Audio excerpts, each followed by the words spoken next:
We will be lenient, Yes. Thank you. Senator Judge Thank Alan you very much. Cayetano. You Appreciate may proceed, it. sir. You have 2 minutes. A question for the witness, and maybe to put all of us in check, I don't mind if any of the counsel says na medyo hindi maayos yung question. I mean, given what happened yesterday and today, and there are questions that could prejudice the case either way, as long as we call each other out respectfully, to the both counsels, you cannot correct a senator judge, but I don't mind if you think it prejudices. That's your duty to your client. Yes, sir. So this isn't the start of the 2 minutes yet. Sa magandang hapon, Mr. Witness. Good afternoon, Your Honor. Medyo mahaba na yung pag-upo mo dyan, but allow me a few questions. No? Yung circumstance lang, so paano nagsimula yung investigasyon na na-involve ka? Were you from the start o hindi? At written instructions ba to? O sinabi, oy, may investigasyon tayo. Just konting clarity, paano na-umpisa yung specific investigation? And was it based on the November 3 video? Tama ba? November 23, Your Honor. Okay. It all started, I received a phone call, sir, from my executive officer that there is a video wherein there is a statement given by the Vice President, which is classified as threat, and I was tasked and assigned to investigate the case, sir. Okay. So basically, ganun yung pagkasabi, na I'm tasking you to look at the video, investigate. Yes, Your Honor. Were you working alone or with a group? With a group, Your Honor. NBI group? Yes, Your Honor. And was this, is there an interagency also or just purely NBI?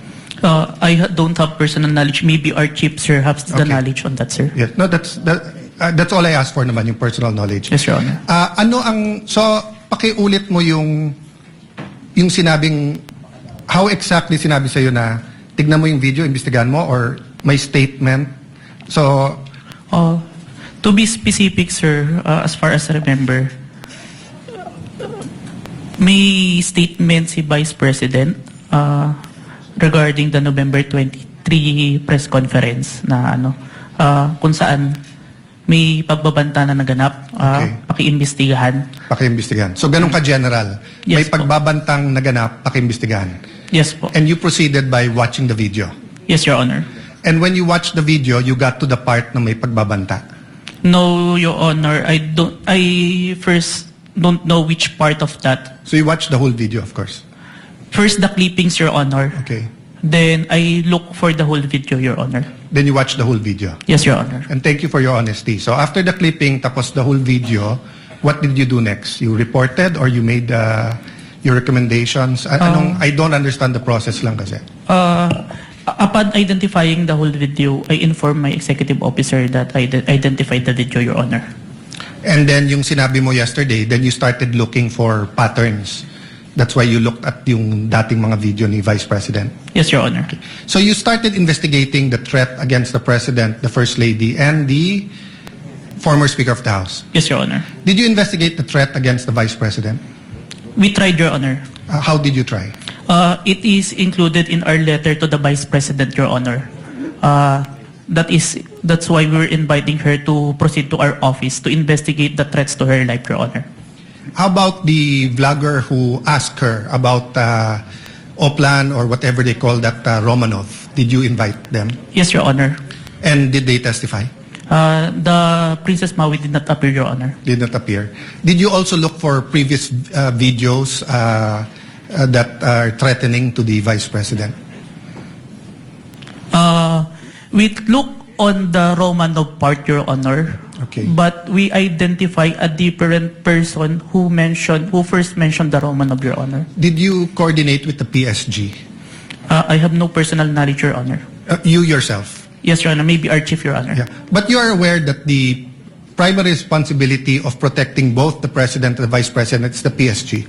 Yes, Your Honor. So isn't it fair to say that any investigation against a threat to the first family, the President or the Vice President, you would normally ask the PSG if they received any threat? I have no personal knowledge, Your Honor. No, I'm asking, hindi ba normal sa investigation kung sino yung primary agency na taga-protekta na lumalaban dun sa threat ay tatanungin natin? Yes, Your Honor.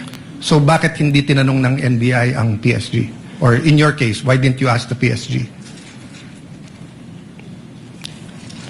Maybe it can be answered by a chief, Your Honor. No, I'm not. I will ask your chief also. I'm asking you, when they said, look at this, you looked at other videos, you tried to get Princess Maui, you tried to get the vice president, but you didn't contact the PSG for the first lady, for the president, and for all you know, the PSG will tell you right there and there, the threat is real, or the PSG will say, politika lang yan. Diba? Both the vice president and the president are protected by the PSG.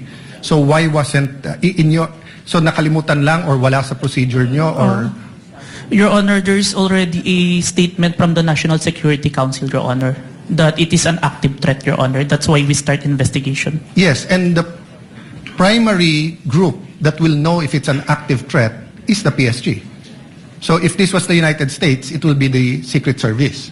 So whether the FBI or the CIA, state troopers, the federal marshals, kung sino man mag-iimbestiga, parati nilang tatanungin yung Secret Service. So I'm just curious why we did not ask the PSG input. Kindly wind up, Senator Cayetano. Senator Okay. Judge Cayetano. So, my last question is, how did you characterize the threat of the Vice President to the President? Given that ang exact words niya, huwag kang mag-alala ma'am sa security ko kasi may kinausap na akong tao, sinabi ko sa kanya, kapag pinatay ako.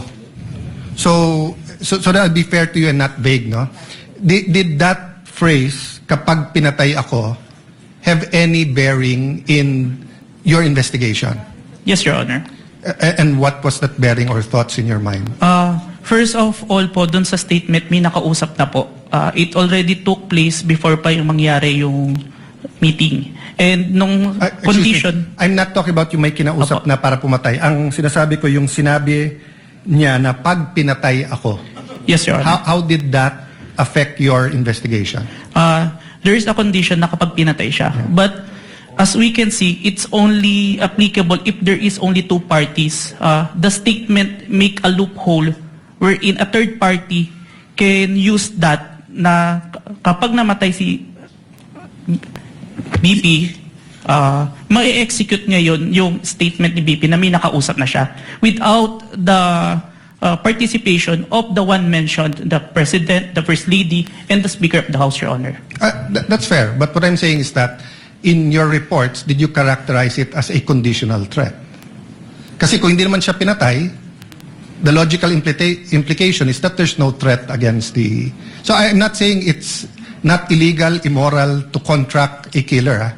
I'm just trying to follow the logic na pag sinabi kong pakukulong kita, Mr. Witness, pag nagsinungaling ka under oath, then it's actually not a threat. It's a legal...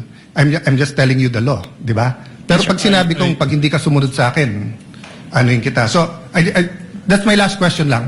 So, how did you characterize that? It wasn't a conditional in your mind? Because may kinausap na? Even with or without, sir, it's still considered a threat as long as the I person... have no doubt there. I'm just asking, is it a conditional threat?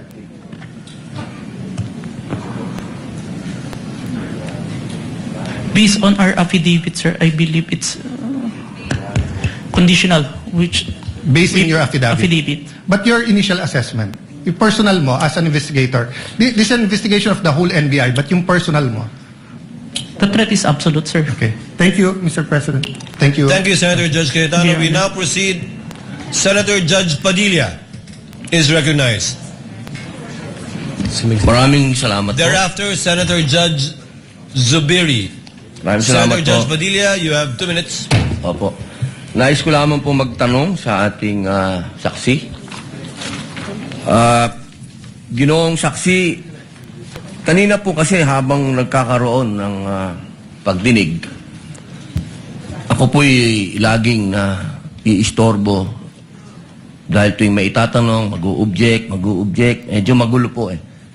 Pwede po bang sagutin po ninyo ako dahil noong pong February 5, ang sabi po dito ay insufficient po yung na hindi dapat makarating na sa preliminary investigation. Tama po ba? February 5 po yun? May certification, sir. Yes po. Opo. Tapos, nung February 14, naging sufficient na for conduct of preliminary investigation. Nasagot po ba yung 7 na sinabi dito na para, ang sinasabi po kasi dito, nung February 5, merong 7 na kulang. I believe so, sir. That's why we have received a certification, sir. Ayun. Kasi po, parang narinig ko kanina, hindi po naibigay yung original copy nung sinagawang interview kay Vice President Sara Duterte. Yung original po, na kopya, kung sino po yung nag-record. Wala po kayong affidavit? Meron po ba kayong affidavit na nakuha nyo? Yes, sir. Ako po yung ang inire-request po ng DOJ dyan is affidavit po nung nag-screen record, which is my affidavit, Your Honor. Meron po siyang affidavit? Ako, sir. Ako po yung nag-execute, sir. Hindi po yung mismong tao? Yes po. Ang hinihingi po kasi ni DOJ is kung sino yung nag-screen record through OBS, sir. Hindi po yung mismong tao. Yes, Your Honor. Kayo lang po yung nag-affidavit. Yes, Your Honor. Pero meron po kayong pagkakataon ba na nakausap niyo yung tao at nagbigay siya ng affidavit? May I clarify, Your Honor, if sinong tao yung tinutukoy? Yung nag-record po. Ako po yung nag-record through OBS, sir. Hindi po. Yung mismong nag-record po kay Inday sa Vice President. Nakausap niyo po ba? Yung raw file po. Kasi napakahalaga po nun. Kasi doon po natin malalaman kung original ba o hindi. The video itself, sir, is publicly available. That's why I performed the recording, sir. Opo. Pakisagot na lang po, mahal na saksi, kung nakuha niyo po ba yung original. Yung original, hindi po yung galing sa internet. The original, no, sir. Yun lamang po. Maraming salamat po. Thank you, Senator Judge Padilla. Senator